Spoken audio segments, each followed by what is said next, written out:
ओम नमः सिद्धेभ्य। ओम नमः सिद्धेभ्य। पत्र टिके ना जहाँ अधर में, गुण रत्नों का गिरिवर हो। कितना विस्मय किसे नहीं हो, जरा देख लो सिरपुर को। देवों के भी देव पार्श्व जिम, अंतरिक्ष में शांत रहे। युगों युगों तक दिगंबरों का, जिन शासन जयवंत रहे। कल हम आप लोगों के बीच में एक विषय लेके आए थे कि दिगंबर शब्द को 34 शब्दों के अंतर्गत देखा जाता है। 34 प्रकार के शब्द उसके पर्यायवाची हैं। एक निर्ग्रंथ शब्द भी यहाँ पर पर्यायवाची था, जिस निर्ग्रंथ शब्द पर बहुत सारे हमारे लिए उल्लेख मिलते हैं, जिनमें निर्ग्रंथ शब्द का अर्थ होता है बाह्य और अभ्यंतर परिग्रह से रहित होने पर। इस नाम से दिगंबर मुनि के लिए प्राचीन काल में संबोधित किया जाता था। आचार्य अमित गति ने धर्म परीक्षा में निर्ग्रंथ साधु की बाह्य अभ्यंतर परिग्रह से रहित होने की अवस्था को निर्ग्रंथ रूप में लिखा है। त्यक्ता बाह्यांतर ग्रंथो निष्कषाया जितेंद्रिया परिसय सह साधु जात रूपो धरो मतः। मूलाचार ग्रंथ में भी बत्थ जिन वक्यनेन या आहवा पत्तादि असंवरणम निभूषण नग्गंथम अच्छेलिकम जगदीश पूज्यम। उन्होंने भी ये लिखा है कि जो वस्त्र से रहित होते हैं वो जिनेंद्र कहलाते हैं, और जो पात्र में अर्थात हाथ में आहार लेते हैं तथा जिसके पास किसी प्रकार के आभूषण नहीं होते हैं, कपड़ा वस्त्र आदि नहीं होते हैं, उन्हें निश्चेलक कहते हैं।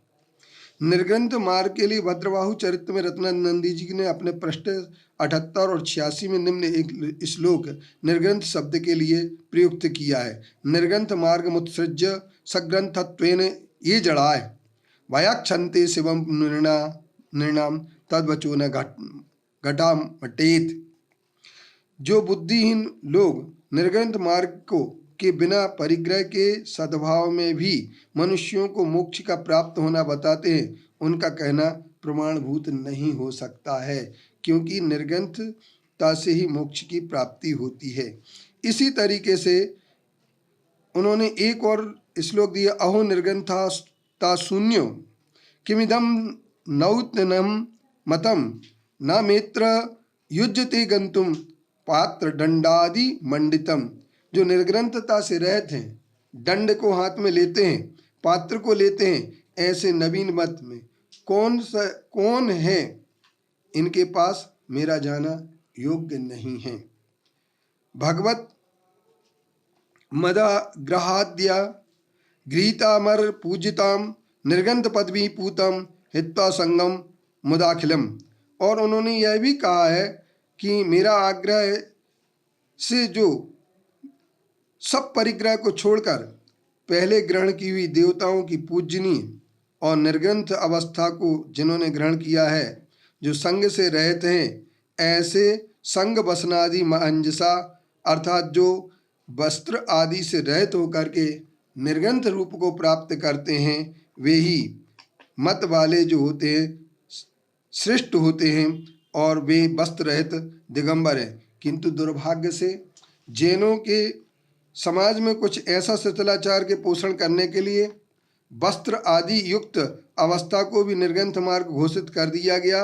आज उनका संप्रदाय श्वेतांबर जैन मत के नाम से प्रसिद्ध है, और यद्यपि उनके पुरातन ग्रंथ दिगंबर भेष को ही स्वीकृति देते हैं, उनके आचार अंग ग्रंथ में, सूत्र कृतांग ग्रंथ में और अनेक ग्रंथों में यह उपलब्ध होता है। जैसे कि श्वेतांबर आचार्य श्री आत्माराम जी ने भी अपने तत्व निर्णय प्रसाद के पृष्ठ 523 में निर्ग्रंथ शब्द की व्याख्या दिगंबर भावपोषक रूप में दी है।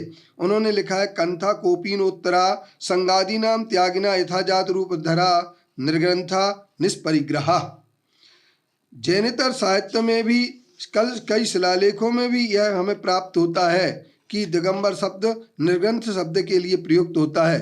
वैदिक साहित्य में निर्ग्रंथ शब्द का व्यवहार दिगंबर साधु के रूप में ही हुआ है। निर्ग्रंथो नग्न छपण कहा, सायणाचार्य ने भी निर्ग्रंथ शब्द को दिगंबर मुनि का द्योतक प्रकट करते हुए लिखा है, कंथा कोपनोत्तरा संगादीनाम त्यागिनाम यथाजात रूप धरो निर्ग्रंथ निष्परिग्रहा इति समृत श्रुति। और इस तरीके से हिंदू पुराण पद्म पुराण में भी निर्ग्रंथ शब्द के लिए प्राप्त होते हैं। अर्हंतो देवता यत्र निर्ग्रंथा दृश्यते गुरु। अर्हंत अर्थात जो भाव वस्त्र से भी रहते हैं, ऐसे दिगंबर मुनि धर्मगुरु न बताते हुए उन्होंने निर्ग्रंथ शब्द को दिगंबर मुनि के रूप में व्यवहृत किया है। ब्राह्मण पुराण के उपदघात 3 पृष्ठ 104 में लिखा है, नग्नादिया न पश्येयुः श्राद्ध कर्म व्यवस्थितम।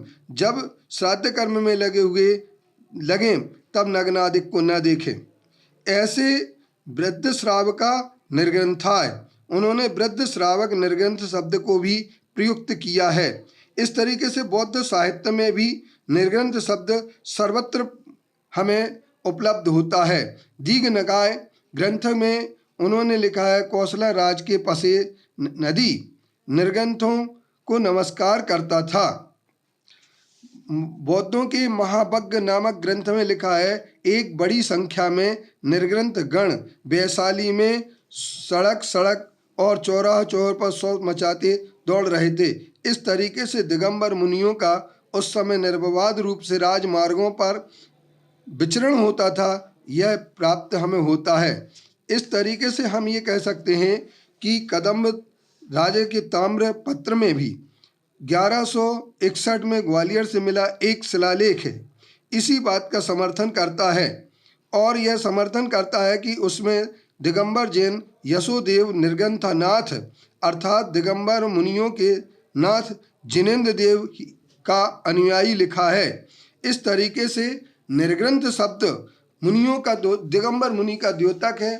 और हम ये कह सकते हैं जैसे कि क्रिश्चियंस ईसाई ग्रंथों में भी दिगंबर शब्द की उपलब्धि होती है, बौद्ध में होती है, जैन में होती है। किसी एक छोटी बुद्धि के व्यक्ति ने कहा कि यदि ईसाइयों में मिलता है दिगंबर शब्द तो वो शायद ईसाइयों से दिगंबर निकला है। उस छोटी बुद्धि वाले व्यक्ति के लिए हम कुछ कह नहीं सकते हैं, क्योंकि उसका अभी दिमाग जो है ना, उसे बीसी का पता ही नहीं है, बिफोर क्राइस्ट का अर्थ क्या होता है, क्योंकि उसे सिर्फ एक खंडन वंडन की बुद्धि, कुतर्क बुद्धि जिसके अंदर पाई जाती है। ऐसे व्यक्ति से बात करना, मैं समझता हूं कि उसकी बुद्धि को पहले विस्तृत बनाने का प्रयास करना होगा और बुद्धि का उसे परिचय देना होगा, और कुतर्क को एक थैली अलग बनाना पड़ेगी और तर्क की अलग बनाना पड़ेगी।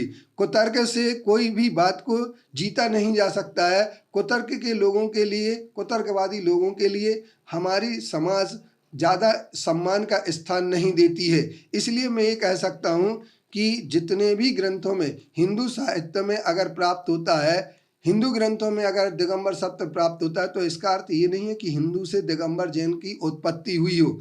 ऐसा अगर मानेंगे तो श्वेतांबर शब्द के लिए भी श्वेतांबर श्वेता अवतार नाम का एक ग्रंथ भी मिलता है, उपनिषद भी मिलता है, श्वेता अवतार। तो इस आधार पर फिर क्या ये कहेंगे कि श्वेतांबर की उत्पत्ति हिंदू से हुई? तो इन सब बातों को लेकर के जिनकी बुद्धि भ्रष्ट हो चुकी है, उन भ्रष्ट बुद्धि वाले कुतर्कवादियों के लिए हम कोई जवाब देने में प्रतिबद्ध नहीं है, किंतु हम सिर्फ इतना सा बता देना चाहते हैं कि दिगंबर शब्द, निर्ग्रंथ शब्द जो है, यह शब्द श्वेतांबर ग्रंथों में आचारांग, सूत्रकृतांग, कल्प सूत्र आदि ग्रंथों में दिगंबर शब्द प्राप्त होता है, निर्ग्रंथ शब्द प्राप्त होता है, जिस निर्ग्रंथ का अर्थ है कोपिन, उत्तरी आदि से रहित होकर के जो अपनी साधना करते, नग्न होकर के, वे ही निर्ग्रंथ कहलाते हैं। इसलिए जय निर्ग्रंथो, निर्ग्रंथ भगवान की जय हो। और निर्ग्रंथ जिनेन्द्र देव के लिए हम पूजनीय मानते हैं, उनकी पूजा करते हैं।